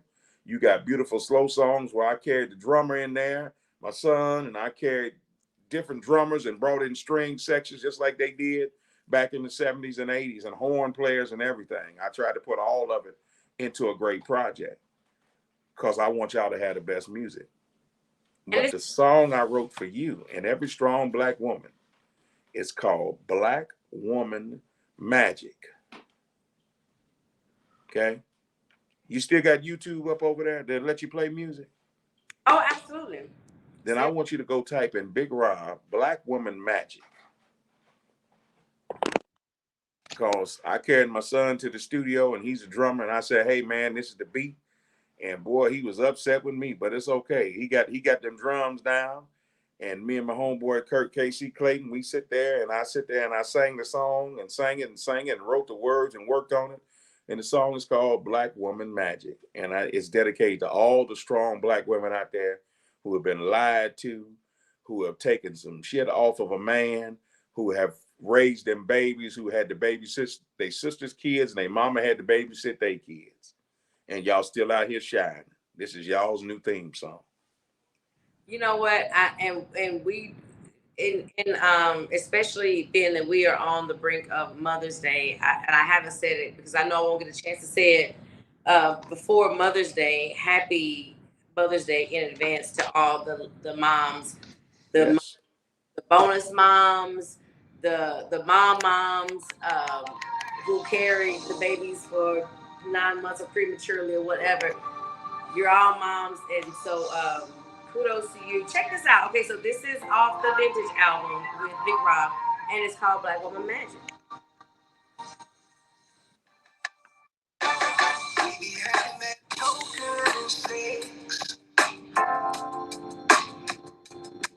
She knows how to make me feel good. So beautiful and patient. Yeah, she is. She loves a man the way a grown woman should. She does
in a while.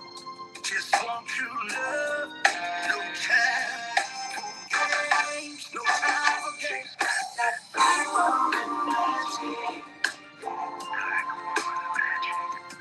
She makes it feel like a king. She's got that black woman magic. She makes it feel like a king.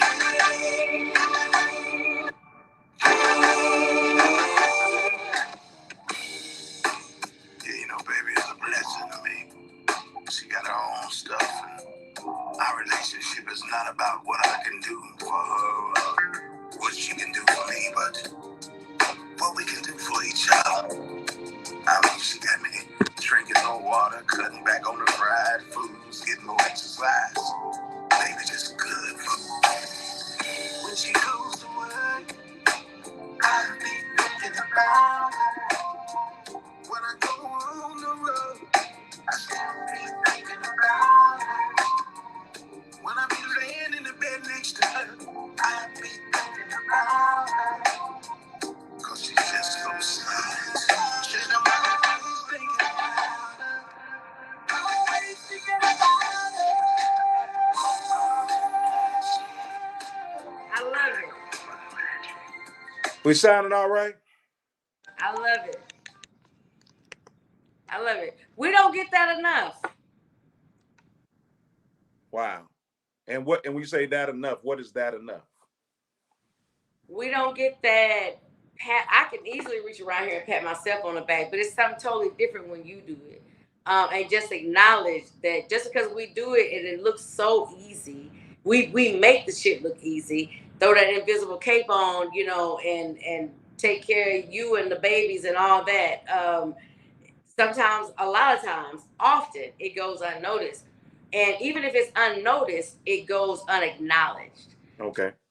You know what I'm saying? So it's like you may very well feel everything you said in that song. You guys, men may very well feel it, but it's in here or it's in here, whatever the case may be.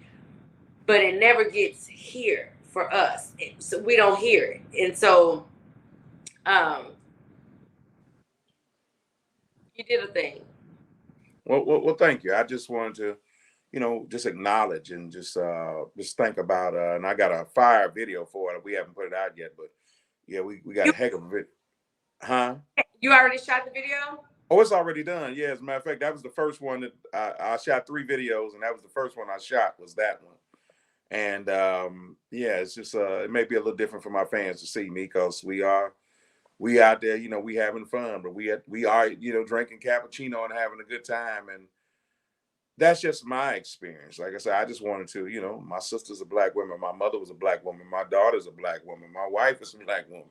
You know what I'm saying? So with that, I just wanted to acknowledge that Black woman magic because you guys got a way that you guys do things. And it goes all the way back to me for being a little boy and being attracted to the little girl down the street and her coming over and playing with my cousins and mama and them in the kitchen, with that sulfur 8 and that hot comb, just all that, just remembering the good times, just remembering, just remembering all that and just thinking about, like I say, the first time, I got to kiss a girl, or the first time, I got to go on a date. Just you guys have a magical way that y'all do what y'all do. The way y'all can, burn toast but still make it taste good. It's just something special. And so, hey man, that's my song. That's the one I love. The one I love on the album, which you don't have to play it right now, but we're in the middle of Mental Health Month, and I didn't even know that. Was God gave me a song called Smiling and Crying. So people can be smiling on the outside, but they crying on the inside. What does that say? It's the they use it in theater. I don't know if you can see that or not, but it's the laugh, cry face. Okay. Okay, I know exactly what you're talking about. Yes. So that song, you know, I was driving on my way to a gig, and it was a crazy gig, and it wasn't making no sense to even be out there doing it. But I heard a man call into the radio station. They was just talking and said, "Man, you know, folks be hurting, and you just don't know what it's about." And, you know, and I went home and wrote that song.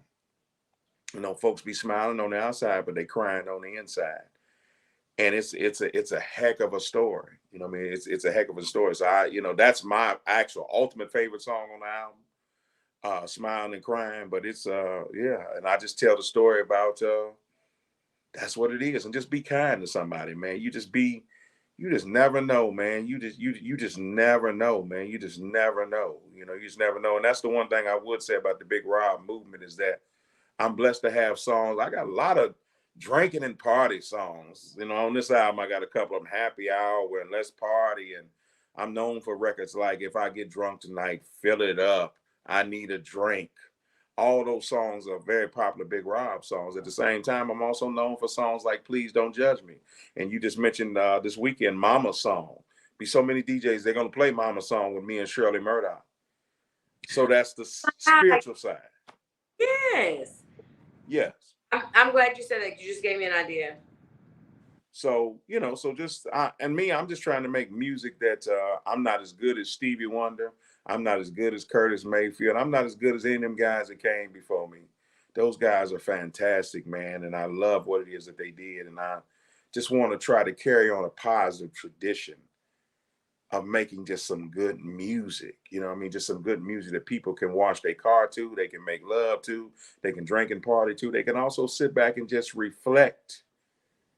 You know, you put on Al Green's greatest hits, you're gonna go through all them moves. When love and happiness kick in, you're gonna be like, yeah, where the Hennessy at? But then for the good times come on and you about to say for the good times kick in. Yeah, man. And then you start listening to, I'm so tired of being alone, or, sha la la la la, just all those different records, they just have different meanings. And so that's what it is. And I'm just trying to make those music, make good music. Like I said, I'm not to those guys' level. I'm just trying to get there. Frankie Beverly, we can listen to Happy Feelings, or we can listen to Before I Let Go. We can listen to Golden Time Today. We can listen to Southern Ladies.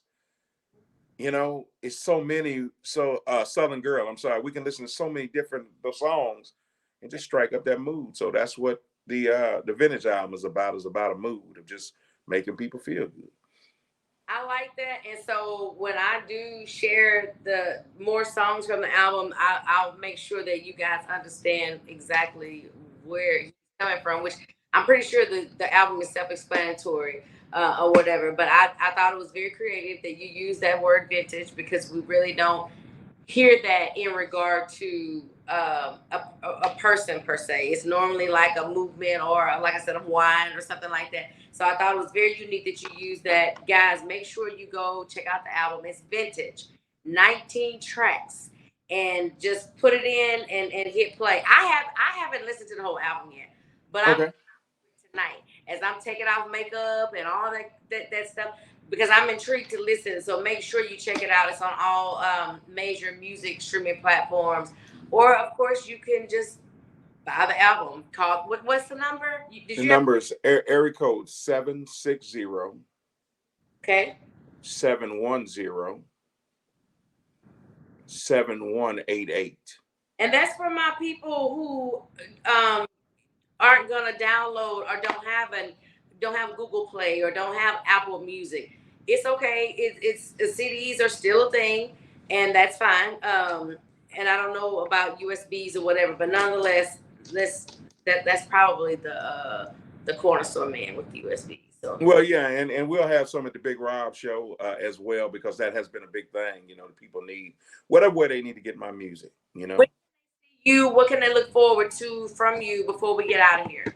We're on our way on the stage. We're on our way to Alabama. We're on our way to Texarkana, Arkansas. We're on our way to East St. Louis, Illinois. Big Rob's big birthday party is Friday, July 14th in Austin, Texas. Last couple of years we've been doing it in Montgomery, Alabama. This year we're going to Austin, Texas. I'm a bit bothered. You said July 14th? Friday, July 14th, we will be in Austin, Texas at Club Antone's. It's a place we play down there at least once a year in Austin. It's a wonderful place. It's perfect. It feels good. It's good. It's off the chain. And it's down right in the middle of Austin. And man, it's gonna be off the chain. They last 2 years I've been doing it in Montgomery.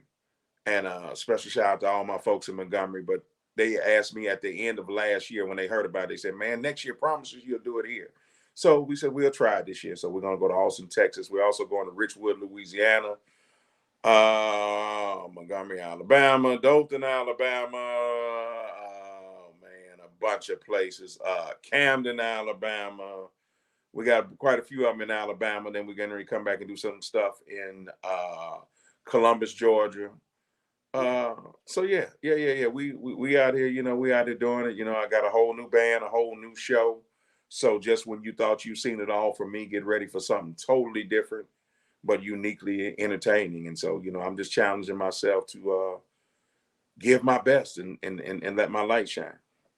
Well, I'm gonna figure out what day you're gonna be in El Dorado, depending on how you say it. No, I won't be in El Dorado. I'm gonna be in Texarkana.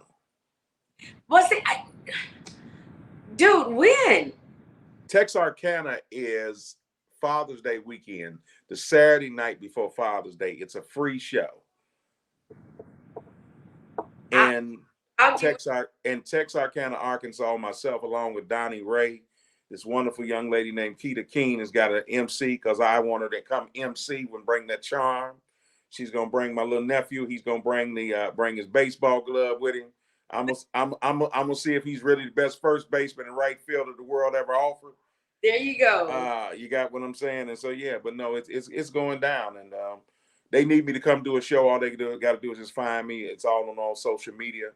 We're ready to go to work. We're ready to go to work. I took off a few months to go make this album, Vintage, and now the record is done, and it's time to go to work. And I love the stage because the stage completes me. You know what I'm saying? Yeah. Because I've been walking around the house with rhinestone gym shoes on and all kind of stuff. You know what I'm saying? And then man, it's time to go get on the stage. It's time. Yeah. When I find myself outside cutting my grass with a top hat on and some lime green shorts and some cherry and some hot pink sneakers, then that means I missed the stage. So. Well, I absolutely love you, and of course, I'm bringing my prior to that, and well, you did what? I love you. Listen, thank you. Yeah, because I don't know, we got all these devices, and my TV just started. I said something about hot pink and lime green, and next thing you know, my TV just started talking to me. They're always listening. They're always. Well, they need to follow me around, and I'm gonna hopefully I can follow them to the bank. Which way is the bank, TV? Y'all make sure you follow Big Rob, BIGG ROBB, Big Rob. Yes. Well, I'm going to go to bed because I got to get up and be at the barbershop at 6 o'clock in the morning. I know I need to. I got to go get my beard together, get my hair cut. You know what I mean? Yes, it's time to go get on that stage and make people feel good. So I just want to say thank you for having this platform, for all of us to come and for giving us the freedom to be who we are, and for asking the questions that make sense. You didn't ask me no crazy question like, well, man, what'd you cook for dinner today? But if you would have asked that question, I will tell you what I cooked. I know you would. I marinated some chicken breast. Okay. With garlic, parsley, onion powder. Okay. And then I slowly cooked them on a 400 degrees grill. Okay. Oh. And then I picked some kale greens and some turnip greens because I like mixed greens. So I picked them. Picked them from where? I went to the grocery store and bought fresh greens, and I came home and I sit in this same chair with two pots in front of me. I had the bag of greens, and then the stems went to the left and the leaves went to the right. Then I had to go wash the greens. Okay. And then I had to cook the greens on the stove. Gotcha. And then I made some cornbread and I made some potato salad because real men cook for their women, baby. Y'all hear that? Did y'all hear that? So get some pots and pans to rattling this weekend. Make sure if you're not cooking for your wife, your mom. It's Mother's Day. If you cook for your queen, if your queen is still here, your woman, you know what I mean, would cook for her, man. Yep. And I want to say this, and I promise we're about to go seriously. Like, I know a lot of men feel like, well, you didn't have me. You're not my mom. I don't have to cater to you for Mother's Day. Quite the contrary, because I feel like, granted, no, I didn't birth you through my life, but I did birth your seed.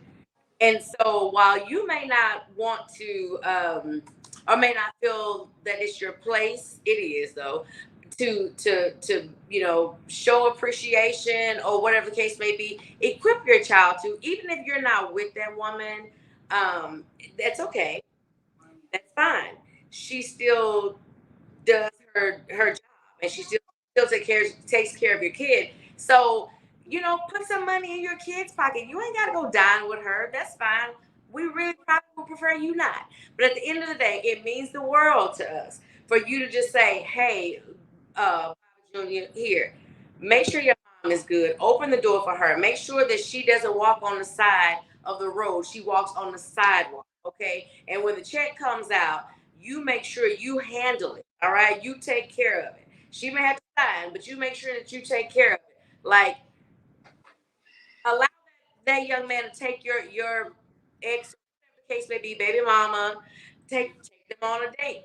There's nothing wrong with that.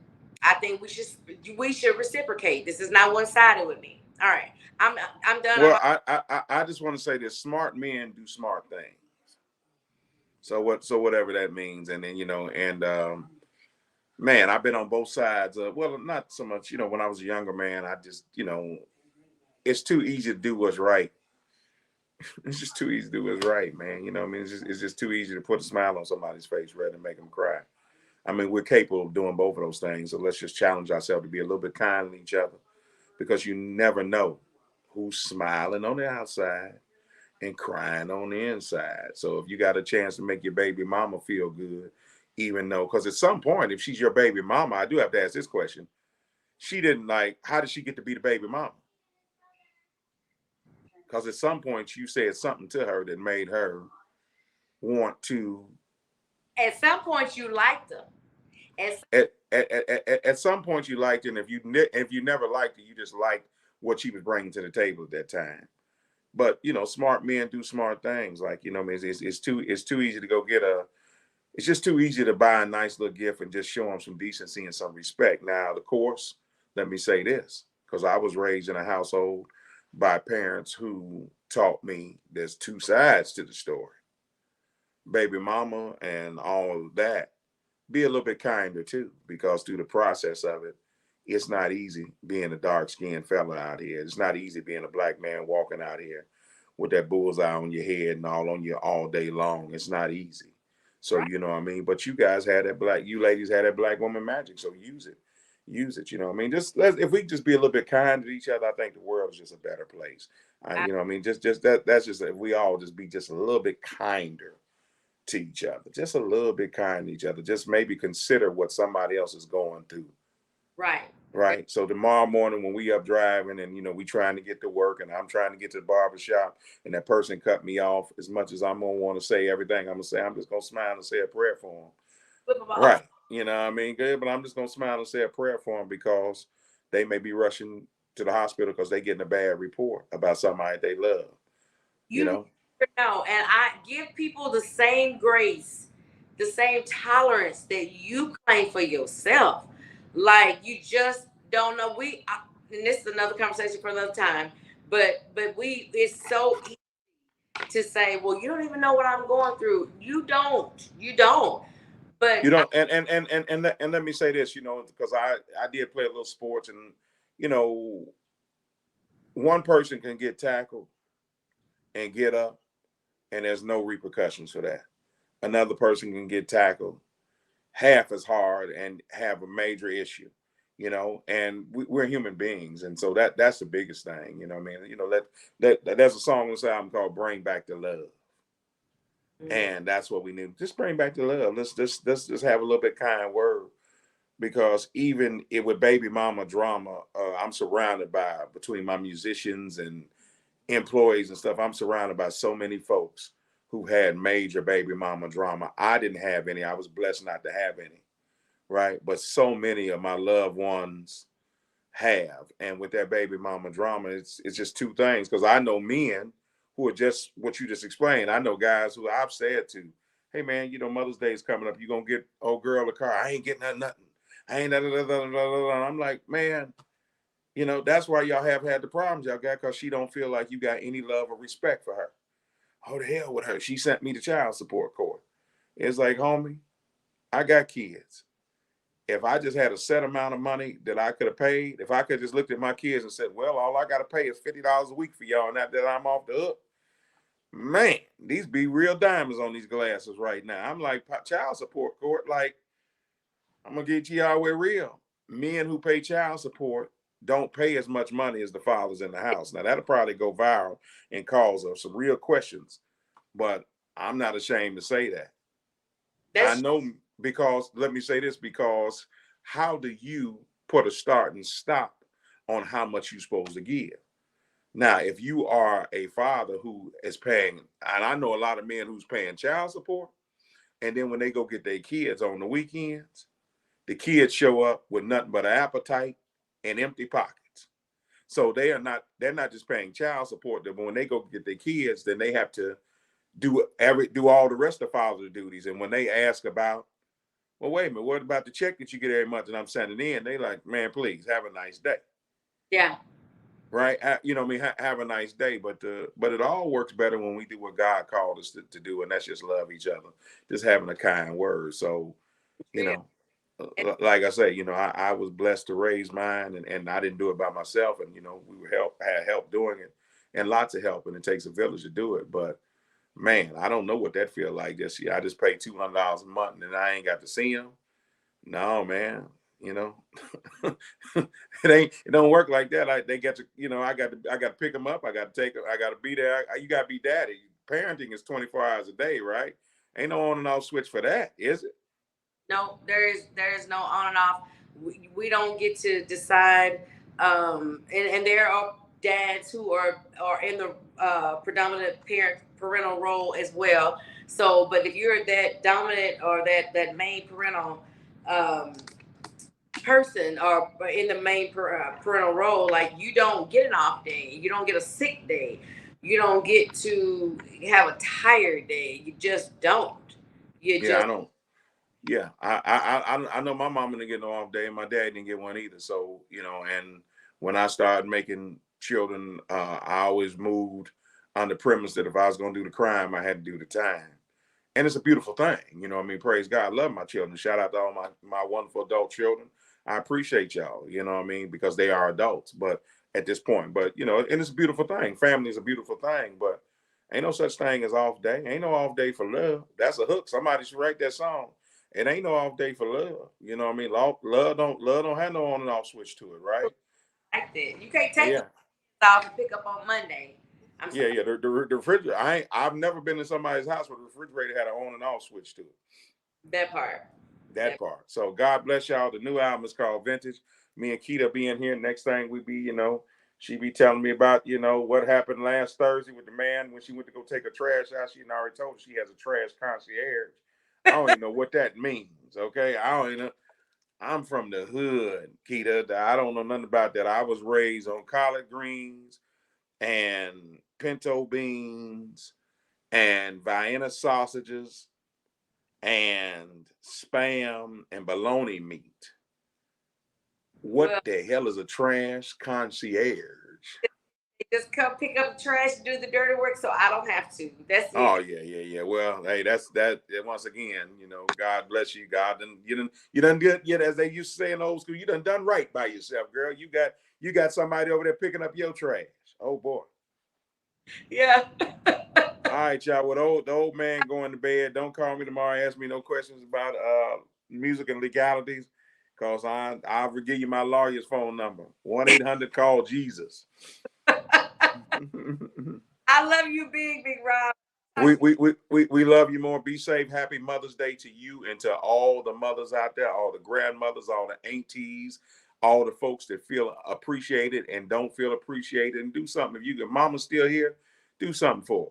Right. Do something for her. You know what I mean? Don't just take her to Golden Corral and get her the $9 special. You know what I mean? Do something for mama. You know, but yeah, do something for her and make her feel special and acknowledge your love you have for her, even if she's hard to love. That's good. That's good. I'm out, y'all. God bless. Have fun. New album is called Vintage. What's it called, Keeta? Vintage, honey. That's right. 19 songs. This is a no skip album. You just put it on. You ain't got to even put nothing on for the next hour and a half. Just let Big Rob play. I promise you, he's going to entertain you and make your speakers shake. I'm using it as a sound bite, just so you know. That part right there, I'm going to extract that and I'm going to do something with it because I'm a creator. I love you. Good night. Good night.